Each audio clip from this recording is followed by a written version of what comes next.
Video में break लेना not very happy. अभी डाउनलोड करें तक ऐप।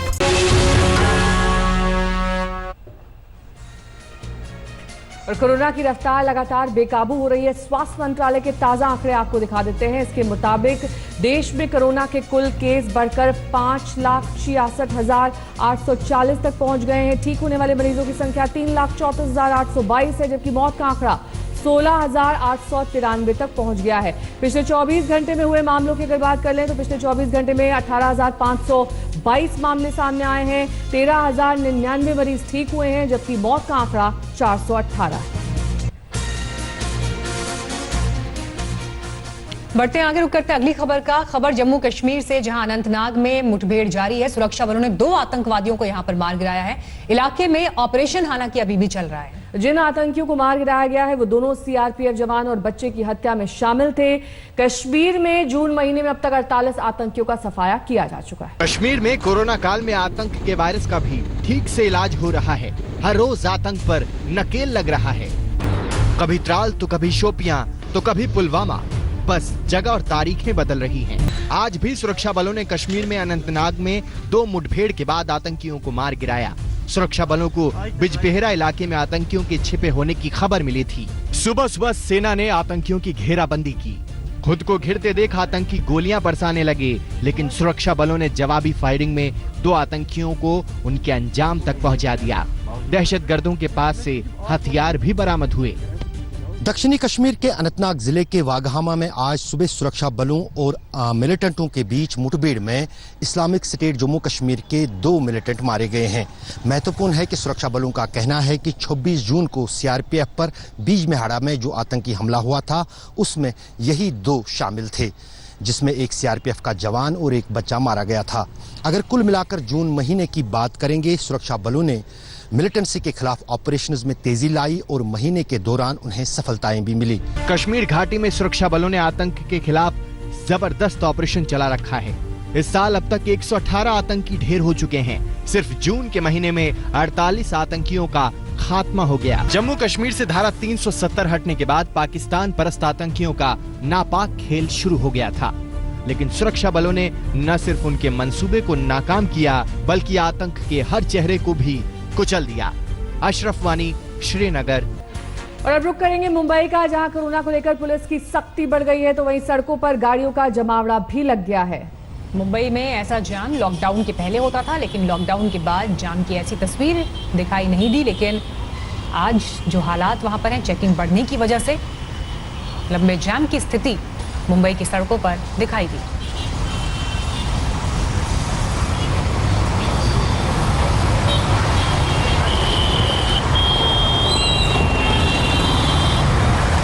वेस्टर्न एक्सप्रेसवे की ये तस्वीरें आप इस वक्त देख रहे हैं, जब जाम की ये स्थिति सड़क पर दिखाई दे रही है। बेवजह जो लोग घरों से निकले हैं, ऐसे में पुलिस चेकिंग कर रही है और इसी चेकिंग की वजह से ट्रैफिक को पास होने में दिक्कत हुई, जिसकी वजह से आप ये देख रहे हैं वेस्टर्न एक्सप्रेसवे पर जाम की स्थिति दिखाई दी।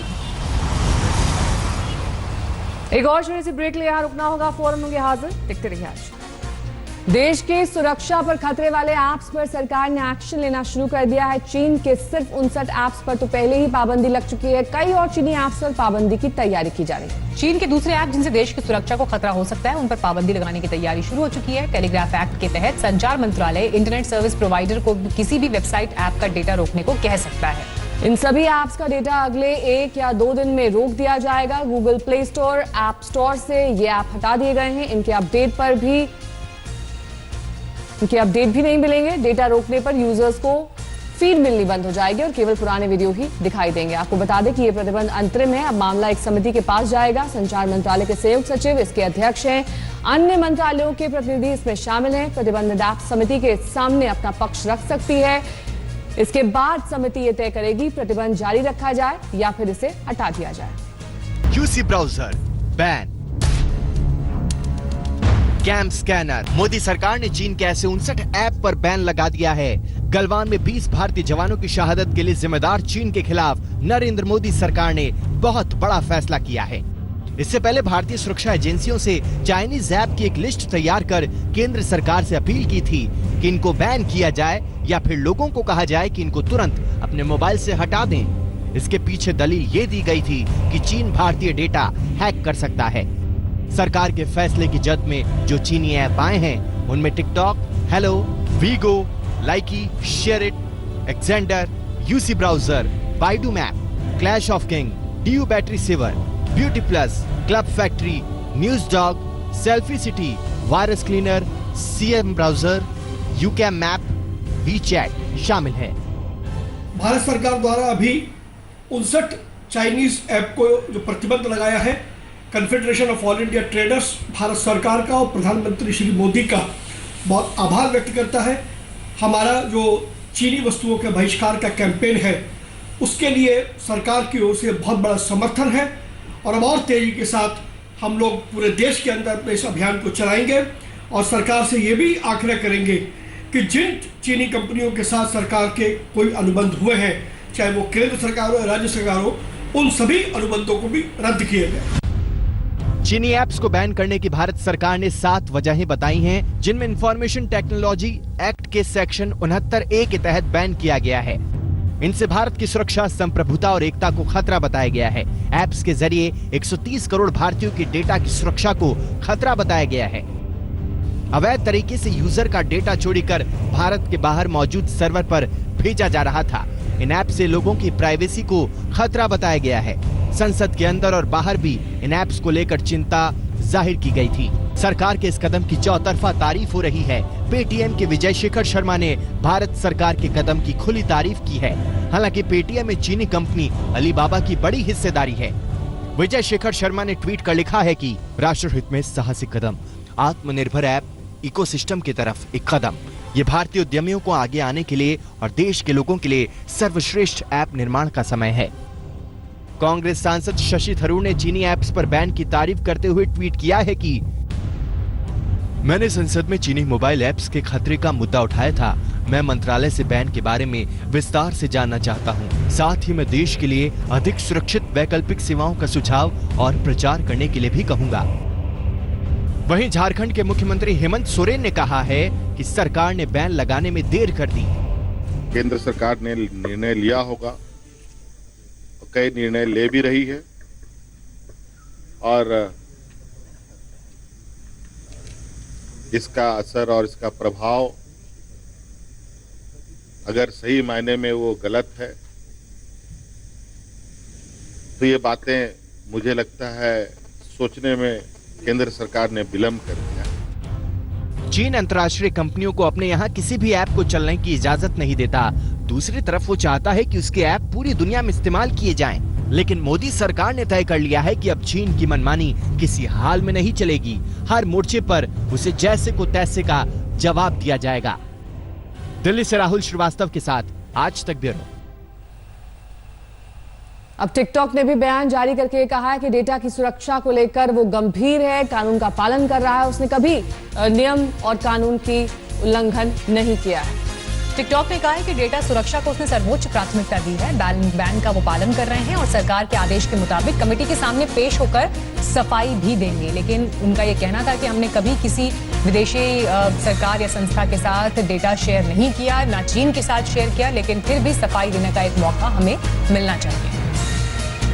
हमारी संवाददाता ऐश्वर्या पालीवाल ने जब पॉपुलर चीनी ऐप डाउनलोड करने की कोशिश की तो क्या कुछ हुआ, देखिए। भारत सरकार ने 59 चाइनीज ऐप को हिंदुस्तान में बैन कर दिया है। इस लिस्ट में सबसे ऊपर था पॉपुलर ऐप टिकटॉक।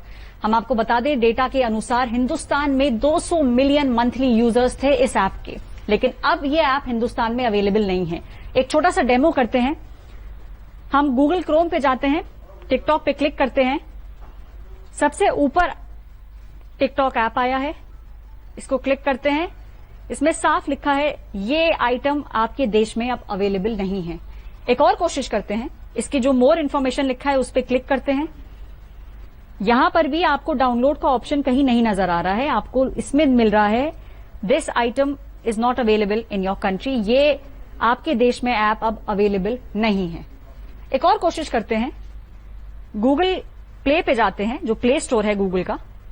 यहां पे भी जाके टिकटॉक हम क्लिक करते हैं। देखिए, जो टिकटॉक का ओरिजिनल ऐप था वो यहां कहीं नजर नहीं आ रहा है। हम नीचे भी जाते हैं, कहीं नहीं है। सबसे ऊपर वाले पे क्लिक करते हैं, खोलते हैं इसको। इसमें उन्होंने तरीका बताया है आप डाउनलोड कैसे कर सकते हैं। शेयर करिए, उसके बाद कॉपी करिए लिंक, क्योंकि यहां पे एक इनको लिंक चाहिए जिससे हम डाउनलोड कर पाएंगे। हम यहां जाते हैं, शेयर करते हैं, इसको शेयर नाउ करते हैं। देखिए यहां कॉपी का ऑप्शन आ गया है, कॉपी करते हैं,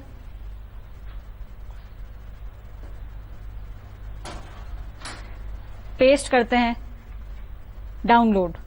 देखिए डाउनलोड नहीं हो पा रहा है। उसका कारण यह है कि ये चाइनीज ऐप अब हिंदुस्तान में बैन हो गया है।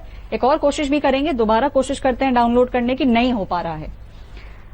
सरकार का ये मानना है कि ये जो चाइनीज ऐप थे, ये जो 59 चाइनीज ऐप थे, ये लोगों के फोन से इंफॉर्मेशन चाइना को भेज रहे थे। ये ऑर्डर कल रात को आया है और सरकार का ये मानना है कि लोगों का डेटा बचाने के लिए, हिंदुस्तान की रक्षा करने के लिए ये चीज अत्यंत आवश्यक थी।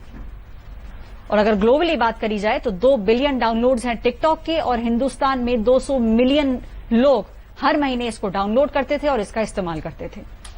ये एक तरीके की वर्चुअल सर्जिकल स्ट्राइक है जो सरकार ने करी है। सरकार का मानना है कि ये तो बस शुरुआत है, इसके बाद आगे आने वाली कई चीजों, चाइनीज चीजों को हिंदुस्तान में बैन किया जाएगा। ऐश्वर्या पालीवाल, आज तक के लिए, कैमरा पर्सन अजय ठाकुर के साथ। और अब बात प्रधानमंत्री मोदी के राष्ट्र के नाम संबोधन की। प्रधानमंत्री आज शाम 4 बजे देश को संबोधित करेंगे। आज देश 2 मोर्चों पर लड़ रहा है। चीन दगाबाजी कर रहा है एलएसी पर, तो कोरोना भी बेकाबू रफ्तार से बढ़ रहा है। अब सवाल यह है कि प्रधानमंत्री नरेंद्र मोदी आज क्या कहेंगे। क्या चीन पर और सख्ती हमें आने वाले दिनों में दिखेगी, खासकर तब जब संबोधन से ठीक पहले सरकार ने चीन के 59 ऐप को बैन कर दिया।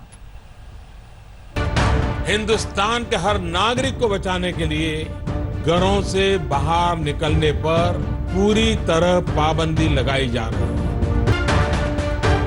भारत की भूमि पर आंख उठाकर देखने वालों को करारा जवाब मिला है। देश 2 मोर्चे पर लड़ रहा है। सरहद पर संकट है तो अंदर संक्रमण। एलएसी पर चीन चालबाजी दिखा रहा है। पूरे देश में कोरोना महामारी की रफ्तार डरा रही है। इस संकट और संक्रमण काल में प्रधानमंत्री मोदी देश को संबोधित करेंगे। आज शाम 4 बजे प्रधानमंत्री का राष्ट्र के नाम संबोधन होगा।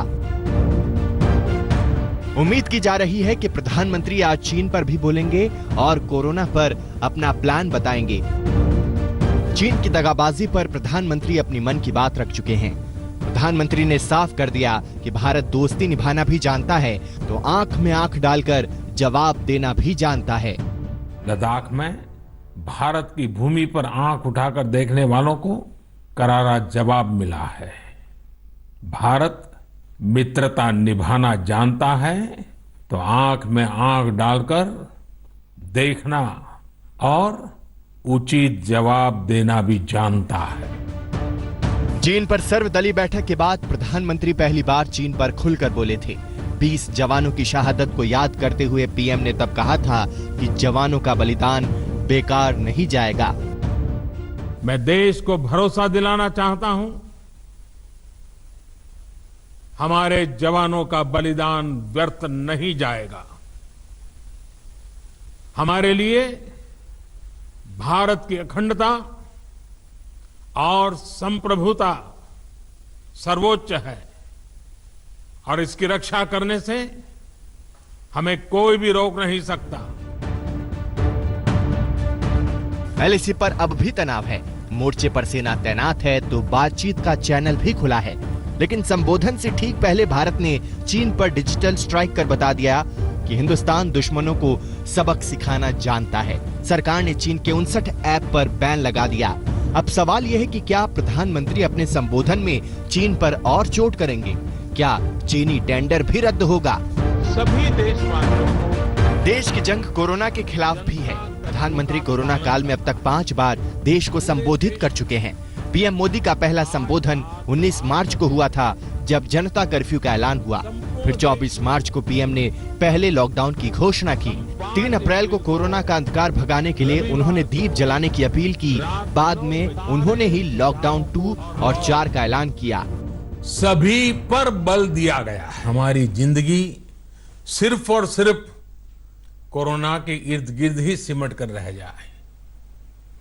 हम मास्क पहनेंगे, 2 गज दूरी का पालन करेंगे, लेकिन अपने लक्ष्यों को दूर नहीं होने देंगे। आज देश में कोरोना बेकाबू होता जा रहा है। कुल केस 5.5 लाख को पार कर गया। दिल्ली मुंबई का हाल बेहाल है। दिल्ली में तो केंद्र सरकार को दखल देना पड़ा। गृह मंत्री को कोरोना की कमान संभालनी पड़ी। कोरोना के खिलाफ जंग लंबी है। प्रधानमंत्री खुद बता चुके हैं कि अब तक 2 गज की दूरी और मास्क या फेस कवर ही दवाई है। फिर 1 जुलाई से अनलॉक 2 भी लागू हो रहा है। ऐसे में सबकी नजर प्रधानमंत्री के आज के संबोधन पर है। आखिर देश क्या करें, कोरोना पर कैसे काबू पाए? कोरोना की मार से देश त्रस्त है। कारोबार चौपट हो रहा है, नौकरियां जा रही हैं, अर्थव्यवस्था पर असर पड़ रहा है। आज तक ब्यूरो।